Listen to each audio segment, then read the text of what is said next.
Hello, ladies and gentlemen. We're back with part 3 of daily number 539.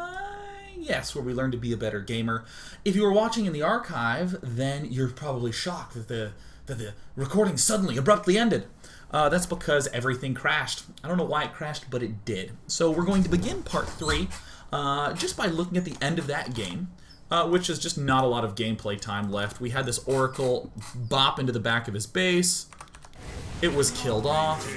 And a few seconds later, White Ra, who built up a very nice mixture of gateway units, was deflecting the Oracle at the back of his base, moves in with a huge frickin' army of dudes, and more dudes beat fewer dudes 100% of the time, and he wins the game and garners up some good experience for himself. Oh yes, all the motherfucking bird seed for White Ra. Ah, good neck cracking. That's so healthy. That's so healthy. Yeah, now we're on to part 3, where we're going to do the redemption story. I want to show you some games that felt so good and then hurt so bad. Alright, so here's a game of White Ra trying to perform the strategy that we saw in the last game. Again. It's going to work. It's going to work so beautifully. It's going to work so amazingly well. It's going to look freaking gorgeous. No, don't scroll that way, screen. Alright, let's go ahead and do our friend cam on White Ra. And let's speed it up. It's going to look very similar to the game that we just saw. It's going to start elegant. He begins with an early gateway. Ah, yes, that's what I do. I'm like White Ra. White Ra scouts for some cheesy bullshit, and then he builds a second pylon. Notably, he makes it so both pylons can power this gateway, so should there be some sort of proxy BS, he will be able to keep this gateway powered after one pylon dies. He scouts his opponent, sees that the enemy, this evil, wicked no-match, is doing some kind of two-gateway play. Very typical looking stuff. White Ra, of course, goes for an equally typical two-gateway play, but alas, a Stargate? What's this? A Stargate? White Ra is banking on the fact that his opponent has built no Zealot, thereby denying the need to really build anything for himself early on, other than a pair of early Zealots and a mothership core. Very freaking weird. I don't like this as just a general build, but conceptually, getting out a fast Oracle against a player who did open for two gateways, I do like. I do think there's a chance that we get blown out by someone going Stargate, but we stayed in his base for a pretty dang long time. And, most notably of all, shadoinkadoo. White Ra's just kind of check in, making sure that there's no stalkers coming, but indeed, what do you know? Some stalkers do come! Oh, 3 of them. 3 bastards. And we once again see White Ra doing almost identical of a maneuver to what we saw last game. There's also a car alarm going on outside. It's very annoying. White Ra sees a Nexus. White Ra moves in and does the pain bringing. Kills so many dudes, but of course White Ra is always overambitious with his Oracle and loses it. But that's fine. If at first you don't succeed, build Void Rays. So we see White Ra getting this very nice mixture up. I was really liking this opening. I mean, the Oracle certainly could have been saved. Just keep it more to this side, and when you see the warp in, pull away. Fewer probes killed, but no big deal. Void Rays start to pop out. There's some really great moments that are going to be coming up. White Ra also begins to do this push forward. Oh, why is that? Because White Ra has shown an Oracle. So no doubt our opponent is going to be kind of turtling up and staying defensive. This is very common to see. We actually just see his vision, and all he has is this observer. So White Ra can do this with his air units. We never used to see this, but thanks to the fact that you can choose when you charge up, cool. Once again, White Ra completely whiffs hard with the Void Ray and just forgets about it for a little bit too long. It could have just killed a probe and then pulled out, but no, we had to have it kill a probe and then almost die, so a little bit bleh. But not a big deal. White Ra's getting his expansion up. Pulling most of the groundlings back. Having the probe chill at the front. Excellent. Twilight Councils, we can transition into our Zealot Archon with Void Ray composition. The Void Rays are excellent at dealing with the Colossus, and then we kill everything else. This Mothership core turned on Envision to try to kill off the Observer that was in the main base, and I think he may have got it. I don't know if we'll ever be able to tell. Yeah, he did get it, because there was an Observer built, so cool, he killed that off. Envision Void Ray. Oh, how utilitous.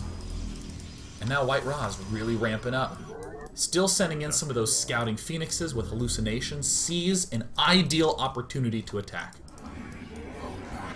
And I liked this game when I first watched it. I was like, this is such a brilliant showcasing of why this Void Ray plus Archon mixture works. Not only in an engagement is the Void Ray an excellent, excellent Colossus killer, but more importantly, we can get so much utility out of these Void Rays by doing attacks like this.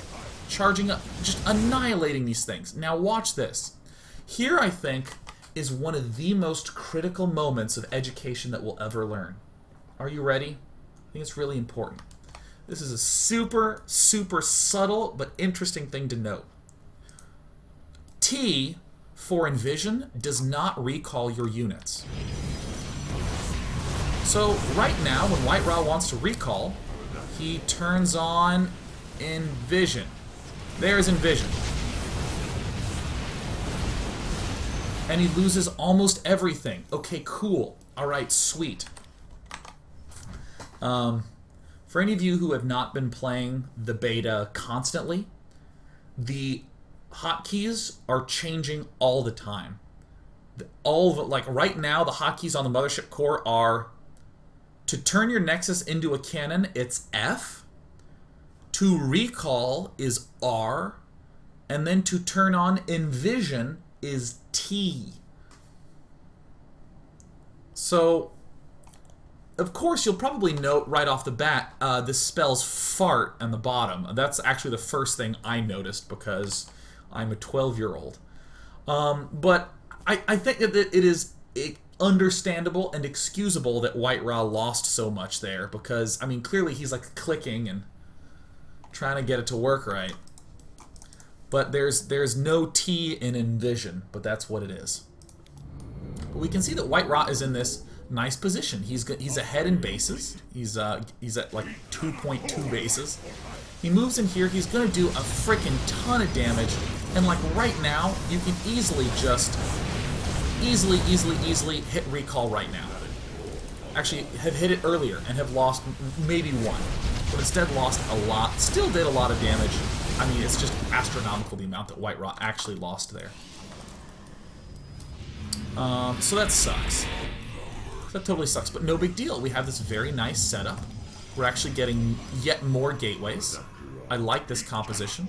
Lots of gateways, and of course, we've only had one Stargate building Void Rays this whole time, which would be easy. We'd have right now about 8 Void Rays, but instead we have 3.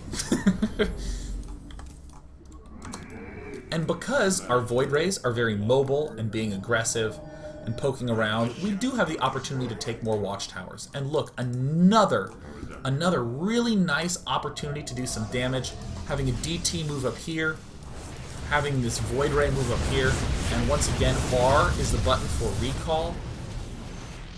Ah, that went a lot better. Could have turned on prismatic alignment earlier on there, but good stuff. And an expansion. Spreading out our expansions because we're a more mobile army. Makes total sense. And now White Ra starting to get max, starting to get his money composition. The enemy has a lot of Stalkers and some Archons. 3 Archons, 25 Stalkers. And then White Ra, for all the amazingness that he's done, winds up hitting this at a pretty rough angle.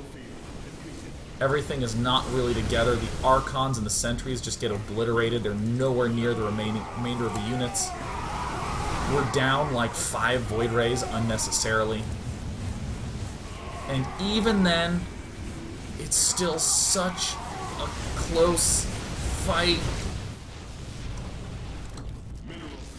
Is that not painful? I'm sure this has happened to you, where you think, man, I could have beaten that if I'd only had just 5 or 6 more Void Rays. And then you remember exactly how you could have done that. And then your heart hurts. The whole heart. The probes sacrifice himself for no reason. And this is, I will say this is quite smart from No Match to just way oversaturate the Stalkers and to not really emphasize the Colossus that much. But cool. Now we have the possibility of redemption.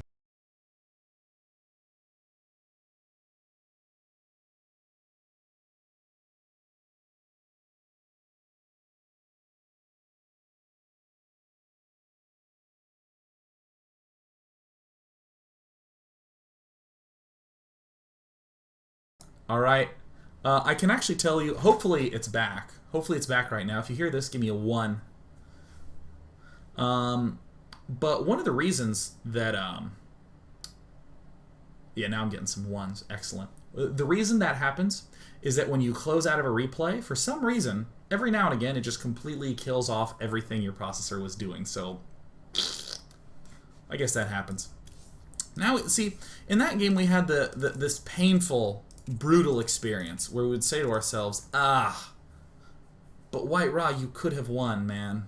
That could have been it. That could have been the game to end all games. So let's see what White Ra does in response. So, at the start of the game, there's the good luck, have fun, the good luck, have fun, GG. And, of course, it's always a little heated in your head when you're like, oh, this guy again, ah, I could have won. And then No Match says, sorry, dude, I never lose PvP. Oh my god. And White Ra answers with a very polite White Ra-esque response. It's very good. No Match, indeed, did play well. There's no denying that. But still. Happy face, yep. Oh, what the ass. So, of course, we see No Match with his clever 2-in-gas timing. Ooh, how pro. How super pro.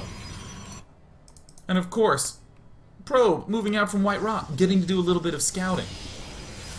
And now White Ra picks up a key piece of information here.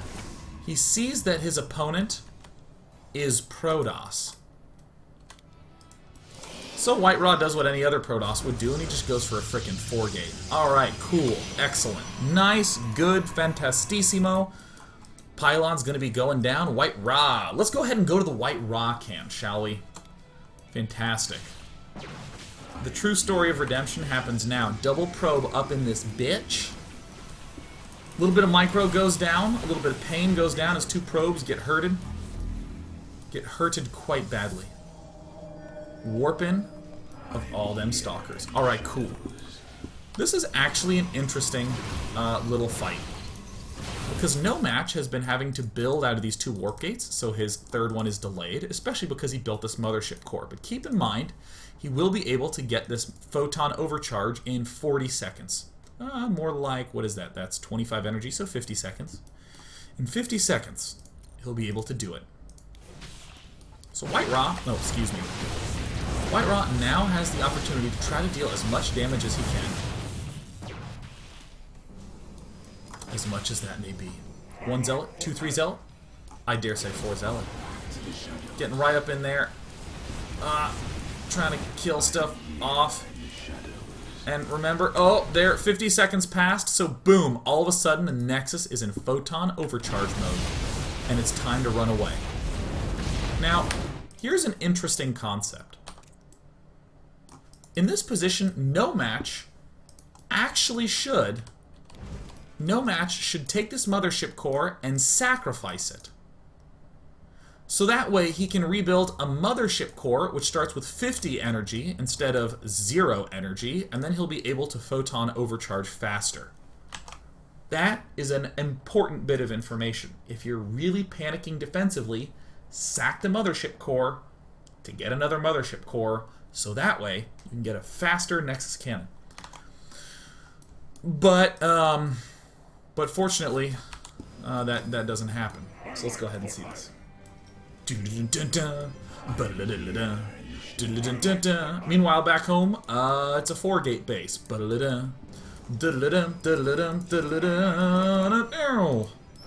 Just waiting a minute till 7:45 because the last time it was cast was 6:45. Blasting right on in. Shall I target fire a warp gate? Well, of course. Don't hate the warp gate. Getting that mothership core down, and all of a sudden, Ermagerd Gateway's going down, and so is a frown. No match is no match for the 4-gate. And of course, utilizing a little bit of Dat Micro. Yes, the redemption arc. The arc of redemption is now complete. In the units tab, we see that White Raw is still behind in workers. Mothership core at 70 energy. Oh no, maybe it'll get a photon overcharge up. No. No. No. Hell no. Hell no. Don't hate the 4-gate. 4-gate? Yes. GG.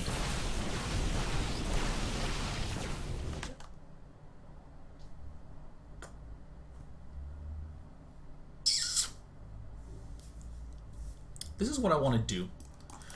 I was originally planning something quite different for tomorrow's daily. However, I want you to go on a journey with me.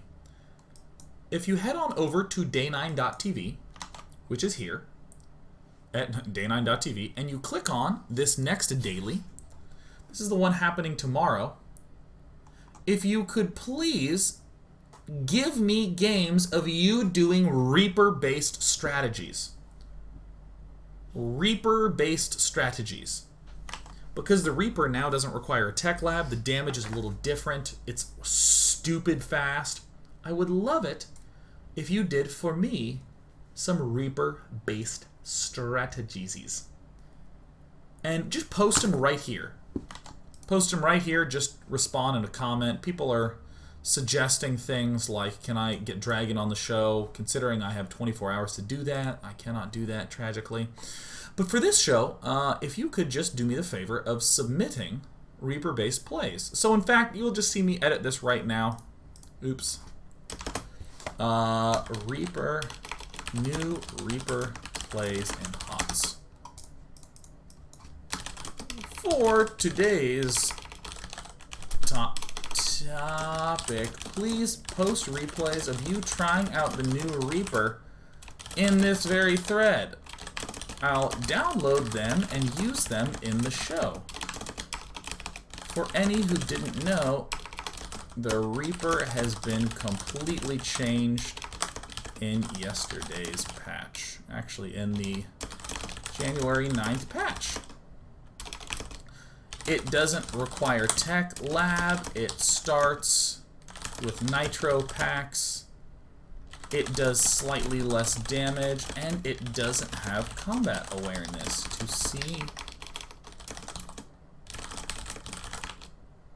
see on the high ground. Suddenly it dawns on me that this hasn't happened yet. This patch has not happened yet.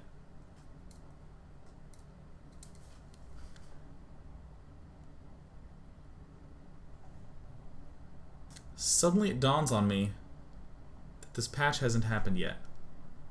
It has? It has happened? Are you serious? How am I online? I haven't patched. How did I do the whole daily? It's done? Okay, that's fine. Everything I said is fine. Just submit the damn games. Damn it. Damn it. God, freaking. The reason I suggest you post it here is so that in the future, if other people stumble upon this, for instance, if you're an archive viewer, just go to day9.tv and you will see all the games posted right there for all time. Reaper's been completely changed. It doesn't. So, I want to see people strategizer with it. And there it is. So great, let's go ahead and take some brief questions about today's actual topic, which was White Raw's PvP openings. I'm looking specifically for questions about that you have about air toss or about mothership core timings. So just go ahead and post those in a chat with the Dear Day 9. Who is the Dear Day 9?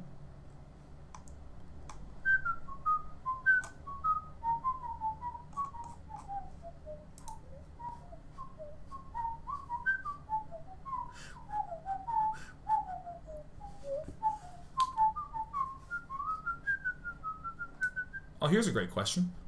Little Big brings up the, rather than read Little Big 11's question verbatim, basically asks that in Wings of Liberty, we saw things happen where a player would open up Phoenix and the other player would open up Phoenix. So both of them just kind of had to keep going Phoenixes for the rest of the entire game, or for quite a long time. Grubby versus MC we saw was a really funny example of that. What now? Considering that Void Rays and Oracles are going to be the new hip it thing. I still think that the Phoenix is going to cause a lot more interesting interaction there as well. So to answer the question, I think that if both players open up air, it's much easier for one player to halt going air because of the mothership core. You can just throw down that mega cannon upgrade, and that buys you a lot of time. You will have enough energy to throw down 2 Nexus cannons, so that's 2 full minutes of being freaking fine. So I actually think that we're going to start seeing a lot more transitions. Say a player starts going Phoenix, keeps going Phoenix. How does the other player answer? Well, he opened Oracle, so then he's going to start building Void Rays. Just right away. Because if you're still building Phoenixes, I can use Void Rays and the Nexus cannon to stay alive, and then soon enough, I'm going to have like so many Void Rays, it doesn't even matter that you have all those Phoenixes. I can just charge up, kill the Phoenixes, and be in good shape. So, yeah.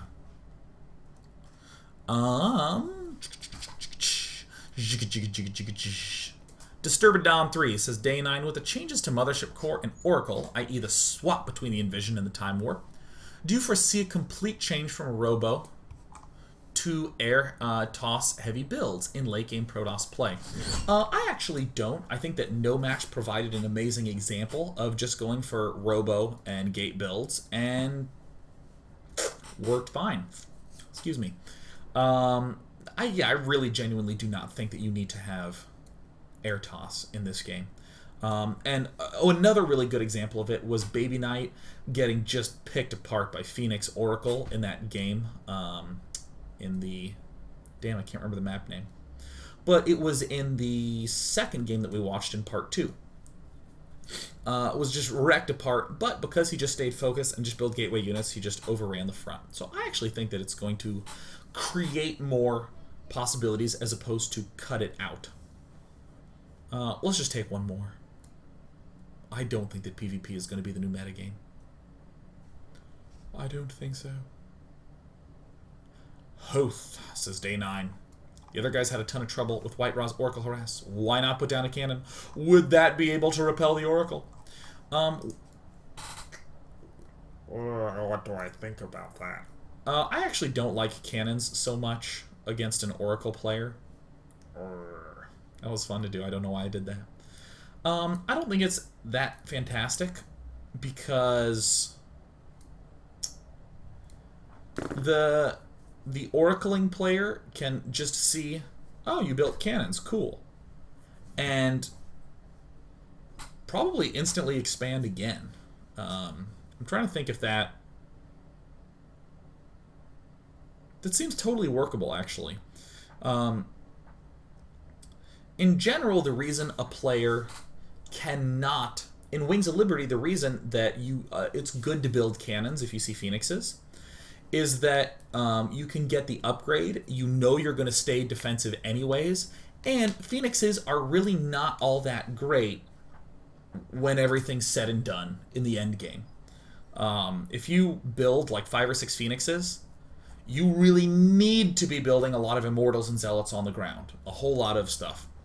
But if you are in Heart of the Swarm and you build an Oracle, and then all of a sudden the guy builds 2 cannons, like one at each place.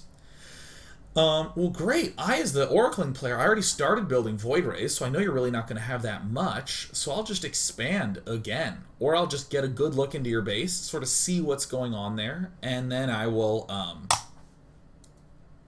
respond accordingly. I mean, for me, all I built was one measly little Oracle that still works pretty dang well in the late game. That's what I think. I did it. Tomorrow, give me those Reaper replays. I would love to see them. Submit them over at straight on the Day 9 TV webpage, and I'll look at them.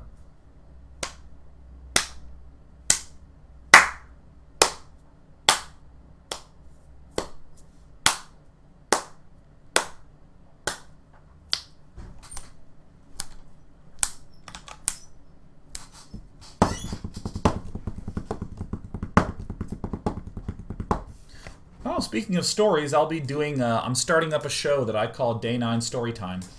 And I'll be just uploading videos of me telling stories starting soon. So, just look for that on my YouTube. Woohoo!